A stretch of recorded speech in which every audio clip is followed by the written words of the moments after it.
Sejam bem-vindos à nossa cidade. Chamo de Deide, para quem achar melhor de ir. O meu grupo é o Arthur, Gilvana, Joaquim, Kelly e Alex. O tema, como todos já viram, é segurança não é lixo. Eu espero que vocês gostem. Vou passar para o Gilvana que vai iniciar. Boa noite a todos. Como ela já me apresentou, meu nome é Gilvana. Vou estar iniciando, tentando explicar para vocês um pouquinho da definição entre catador e coletor de lixo. Antes eu gostaria de pedir duas gentilezas para vocês. A primeira, o lixo que a gente vai produzir agora, as embalagens dos doces, por favor, guardem com vocês no final da palestra. Por favor, colocar certinho no cestinho de lixo, por favor. E caso surja alguma dúvida durante a apresentação, vocês levantem a mão, alguém vai levar o microfone até vocês, ok? Obrigado. Bom, primeiramente, alguém sabe alguma diferença entre o catador e o coletor de lixo aqui? Por favor. Bom, mas fala um de cada vez, gente, senão não dá para entender.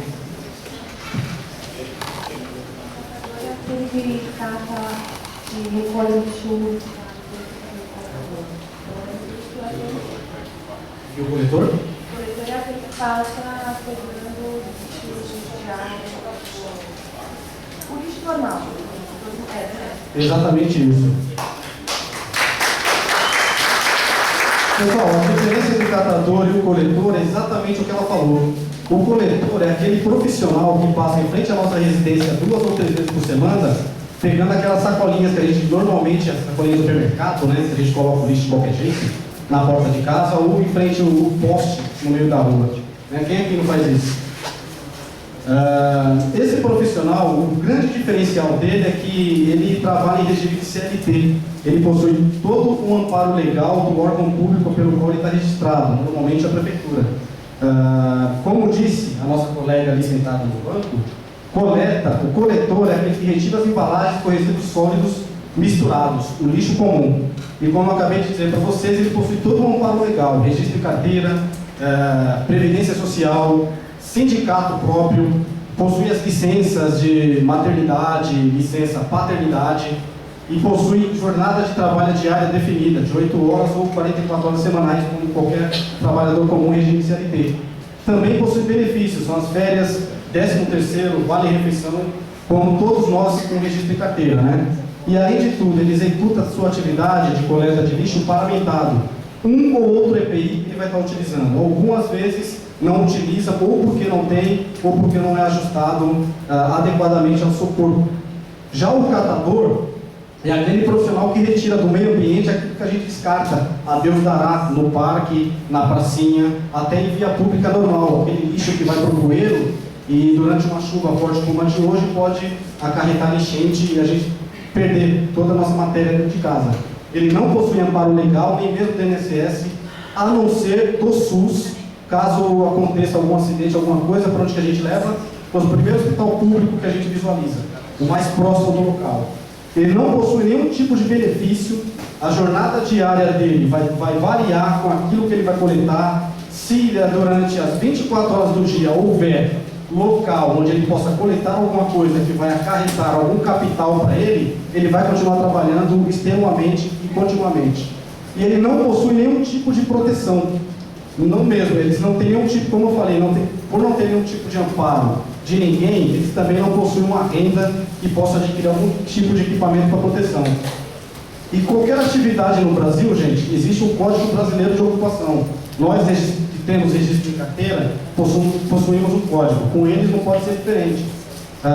Para a descrição do Código de Ocupação para o coletor, é o 5142, está definido no Ministério do Trabalho como trabalhadores no serviço de coleta de resíduos, de limpeza e conservação de áreas públicas. Mais os títulos que a gente pode chamar de família, um grupo definido para esse tipo de atividade, que inclui coletor de lixo domiciliar, varredor de rua e trabalhador de serviços de limpeza e conservação de áreas públicas. O catador, ele também possui um Código Brasileiro de Ocupação, sendo esse o 5192, são os trabalhadores da coleta e seleção do material reciclável, assim descrito pelo MTE, e também tem o seu grupo familiar, que inclui catador de material reciclável, selecionadores de material reciclável e operadores de prensa de material reciclável. E durante pesquisas para estar ministrando essa palestra para vocês, descobrimos que existe no Brasil um movimento nacional dos catadores de recicláveis. E é interessante, até então não tínhamos conhecimento desse grupo. E o objetivo desse grupo, em conjunto com alguns deputados de algumas regiões que existem no Brasil, tramita no Congresso Nacional uma proposta de emenda constitucional, que é a PEC 309, cujo objetivo é incluir a atividade dos catadores de recicláveis no quadro da aposentadoria especial da Previdência Social. E além disso, eles brigam para que a contribuição mensal que eles fariam para a Previdência Social, dos atuais 11%, seriam de 2% apenas. A renda que eles conseguem captar com a execução da sua atividade não alcança um limiar justo de trabalho dentro do território nacional. O nosso custo de vida é alto, infelizmente. E vimos através de pesquisa que alguns catadores recebem R$ 79,00 por mês através da sua atividade. Quem vive com R$ 79,00 por mês hoje? Ninguém vive. A gente não consegue comprar um pacotinho de pururuca no farol por R$ 79,00. E é legal também disso que descobrimos que esse movimento eles têm o apoio da Associação Nacional dos Procuradores da República, cujo, através do seu presidente, eles mencionaram que a aprovação dessa proposta constitui uma forma de reconhecimento à atividade exercida pelos catadores de material reciclável e representa significativa melhoria em suas condições de vida. Vamos passar para vocês agora para divertimento, quebrar um pouco dessa seriedade do assunto. A gente conseguiu descobrir que eles também encontram uma forma de se divertir, gente. Vocês vão entender com o vídeo.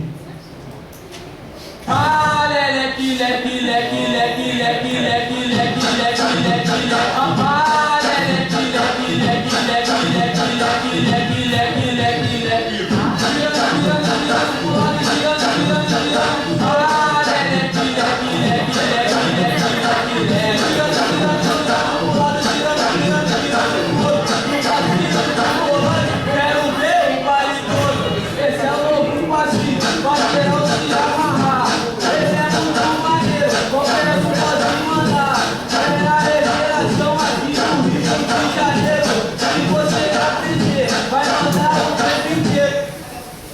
Bom, pessoal, a gente não pode passar o vídeo todo para vocês, que vai acabar tomando muito tempo, tá? E o tempo é curto. Infelizmente, o nosso tempo é curto. Como os futuros profissionais de segurança do trabalho, a gente tem que ressaltar que isso foi uma brincadeira, mas significa que isso é uma atitude segura, tá? Ela pode acarretar sérios riscos ao trabalhador, pode causar lesões, acidentes. A gente não pode brincar dessa forma em horário de trabalho, ok? Para falar de riscos, ninguém melhor que o nosso colega Joaquim aqui. Ele pode explicar para vocês melhor um pouquinho dos riscos. Boa noite, pessoal. Como o Giovanni já falou, meu nome é Joaquim. Eu vou estar aqui falando um pouquinho de risco para vocês. Estamos em uma época onde a reciclagem é um dos focos do momento e de grande importância para o meio ambiente, né, devido ao grande acúmulo de lixo gerado pela população. Mas, muitas vezes, deixamos de nos perguntar: de onde vem a matéria-prima dessa reciclagem? Alguém de vocês aí já pararam em casa para se perguntar?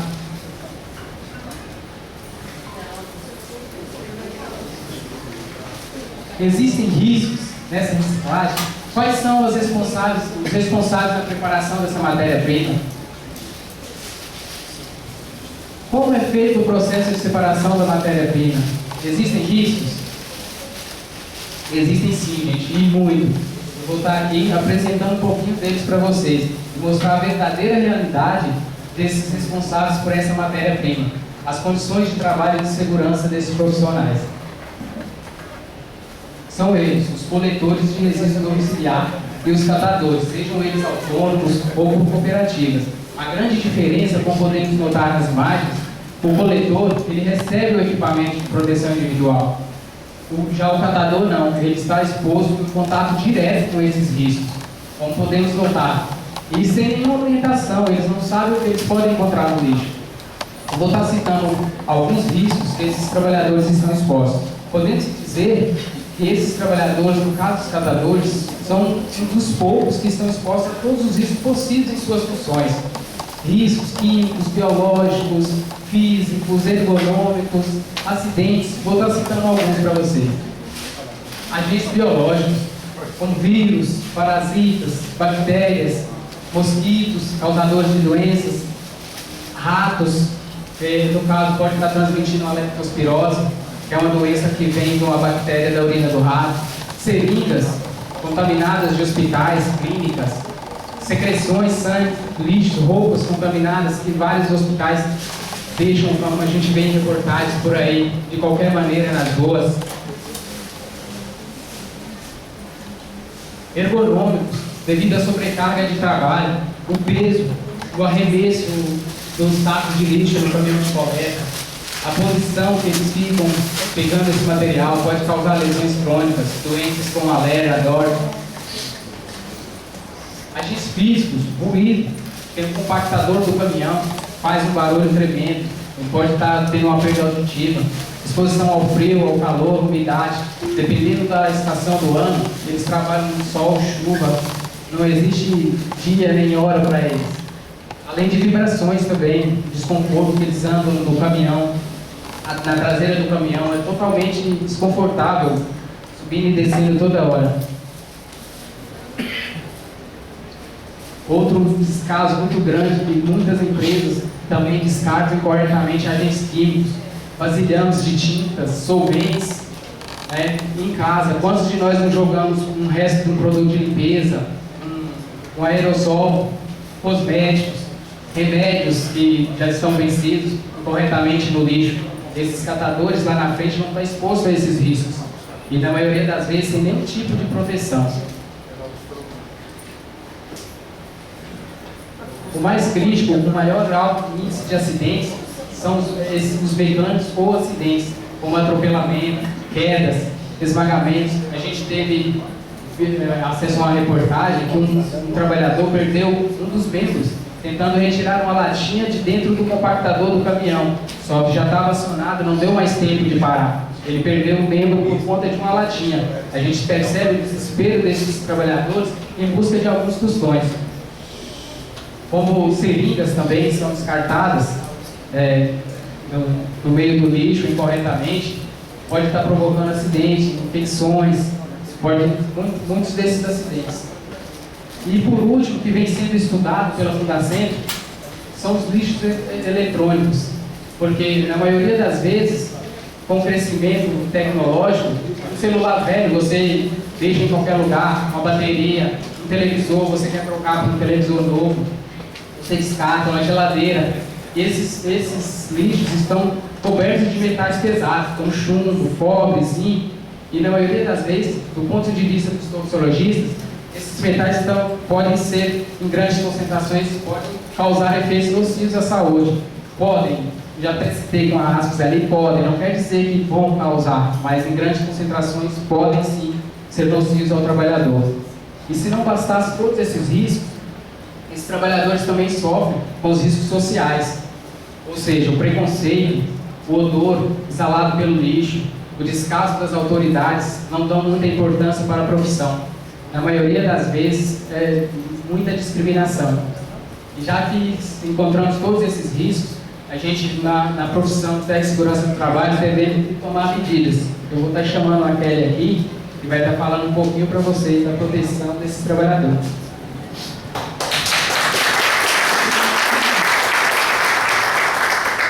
Boa noite a todos. Como o Joaquim falou, meu nome é Kelly. E como o Joaquim mesmo citou os riscos, nós da segurança do trabalho devemos pensar na prevenção e na proteção dos trabalhadores em relação a todos esses riscos. A prevenção é o ato de se antecipar, prever, a gente tentar fazer com que aquilo que possa acontecer, a gente pensar no que pode acontecer. É o ato de prever, de se antecipar. E a proteção é a ação, o efeito de se proteger. Como, por exemplo, no dia de hoje, nessa chuva que está, automaticamente, de repente, a gente está passando na rua, vê que o tempo fechou, automaticamente a gente vai pensar em quê? Em se proteger. Então, ou seja, a gente vai procurar um local fechado, um local seguro para se abrigar, a gente vai procurar comprar um guarda-chuva, Então a gente vai estar tentando se proteger, é uma medida protetiva. E em relação à prevenção, que é muito importante também, nós não podemos esquecer do treinamento, porque o treinamento ele tem a finalidade de melhorar o processo, tanto do desenvolvimento profissional em relação à atividade, à execução das tarefas, para otimizar o trabalho de forma segura. E falando sobre proteção, todos nós sabemos que em relação à proteção devemos também utilizar a utilização dos EPIs, que são os equipamentos de proteção individual. Os EPIs, eles podem ser especificados de acordo com o risco. Aqui nós temos algumas figuras demonstrando os EPIs adequados à função do coletor de lixo. Para a proteção das mãos, nós podemos citar alguns EPIs adequados para a profissão coletor de lixo, as luvas nitrílicas e as luvas anticorte, que elas podem ser feitas de diversos materiais e para proteger contra os riscos mecânicos, de acidentes, químicos, biológicos, entre outros. Também para a proteção do tronco e braços, nós temos aqui o uniforme, que seria a camisa de manga comprida, nada de camisa de manga curta. Então, o fato de ter o risco de acidente, químico, etc. E elas devem conter faixas refletivas. Nos dias de hoje, o coletor vai trabalhar, está chovendo, então ele tem que proteger também os ombros, o tronco com a capa de chuva. Também é muito importante. Para a proteção dos pés e das pernas, nós temos também o uniforme, que é a calça comprida, nada de trabalhar de bermuda também, como infelizmente algumas vezes a gente vê por aí. E as botas, par de botas com biqueira de aço. Ou coturnos, que são botas de solas altas, para proteção contra acidentes biológicos. Os equipamentos que são aprovados e certificados pelo Ministério do Trabalho inclui os 2 pares de luvas, a capa de chuva, o uniforme, que é a calça e a camisa com faixas refletivas. Este item, o uniforme, a calça e a camisa com faixas refletivas, é um item de segurança que é exigido pelas normas da ABNT. As faixas refletivas vão proteger contra os acidentes, atropelamentos e protetor auricular, par de botas, protetor solar. Agora, nós vamos mostrar para vocês um vídeo que relata, infelizmente, a falta da utilização dos EPIs. Vocês vão entender melhor toda essa situação. Tudo que eu passei para vocês agora em relação à utilização do EPI, infelizmente, nesse vídeo, retrata algo que não é feito na prática, que deveria ser feito, que é a proteção dos trabalhadores.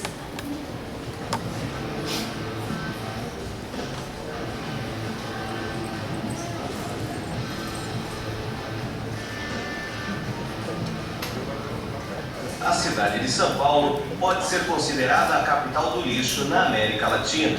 Os paulistas são os campeões na geração de resíduos. A produção diária de 18 mil toneladas é suficiente para encher quase 4 estádios do Morumbi. O grande volume de descarte e a ausência de políticas eficazes comprometem a capacidade do único aterro sanitário da cidade. Atualmente, São Paulo possui cerca de 100 cooperativas de reciclagem. Porém, apenas 21 recebem apoio da Prefeitura. No convênio firmado entre a Prefeitura e a cooperativa, é garantido o transporte do lixo até a central de triagem, além de uniforme e material de proteção individual para os trabalhadores. Mas, infelizmente, esses direitos são destinados para poucos. Desde 2007, que esta cooperativa reivindica um convênio com a Prefeitura como forma de melhorar as condições de trabalho de mais de 42 pessoas. Porém, a existência desses trabalhadores só se comprova através das notificações e contas a pagar. São contas de água, luz e até multa de trânsito, que comprovam a existência física e jurídica da cooperativa. Com toda a documentação em dia, o presidente da Central de Reciclagem afirma não saber por que a Cooperglicério ainda não está conveniada. Para ele e para as famílias que buscam o sustento na reciclagem, o descaso das autoridades faz toda a diferença. a gente poderia hoje estar gerando renda para mais de 80 famílias. Então, aí o que acontece? A gente podia ter mais coleta, podia ter carrinho elétrico, caminhão, os EPIs, que é a dificuldade dos EPIs, um espaço bem mais organizado, um layout, uma logística mais bem montada, melhores condições de trabalho dos catadores, avançar na tecnologia social. Porque a ideia é sair dos carrinhos e ter um carrinho elétrico, um caminhão VUC, tem tudo, um refeitório legal, os banheiros legais. Então, tudo isso aqui a gente construiu sem apoio da prefeitura e com alguns parceiros. Para esta catadora, que trabalha na cooperativa há 6 anos e ganha R$ 700 por mês, a principal dificuldade está na falta de estrutura. É mais difícil, porque aqui a gente tem veículo, mas é da gente mesmo, né? A gente tem sérios problemas, né? Porque o carro novo não dá para comprar, tem que comprar carro velho, né? Quando quebra o carro também. Não há problema. Só dor de cabeça. Para saber a realidade dos trabalhadores em uma cooperativa conveniada à prefeitura, fomos até São Miguel Paulista, zona leste de São Paulo. Lá, descobrimos que muitos problemas encontrados nas centrais de triagem se repetem nas conveniadas. A coleta da prefeitura vem mais lixo que material reciclado. Eu acho que eles deveriam conscientizar as pessoas, fazer conscientização, até as cooperativas podem até ajudar nessa parte. A gente conta com esse apoio e não estamos achando com a prefeitura. Quando a gente chega numa cooperativa conveniada com a prefeitura, a primeira impressão é de total abandono. É lixo para tudo que é lado. Aqui, por exemplo, se tornou um ponto de descarte de resíduos não recicláveis. O seu David, que é coordenador do programa de reciclagem, já solicitou por várias vezes a retirada de entulhos. E qual é a resposta da prefeitura? A resposta da prefeitura é que a gente vai lá, faz a agenda, o caminhão, eles falam que no outro dia, no dia seguinte, manda retirar o material. E até hoje a gente espera. Sendo que a gente está passando o perigo de descarregar mais entulho, mais madeira na porta da cooperativa e a gente ficar com esse acesso de saída, de entrada. E a gente cansa de pedir para eles, eles marcam o dia, nunca conseguiram até hoje, nunca conseguiram, a gente fica esperando aí com essa coisa horrível aí, criando rato, criando inseto, sendo que tem um cata-bagulho, que chama de cata um bagulho na rua, que deveria tomar essa providência. Eu acho que para isso a gente tem um convênio, a gente deveria olhar e mandar uma resposta legal para a gente. Quer dizer, o trabalho de vocês acaba dobrando, né? Dobrando e um trabalho sem lucro, porque nós trabalhamos com material reciclado, nós não trabalhamos com o que não é reciclado. Certo? Isso tem importância porque precisa urgente.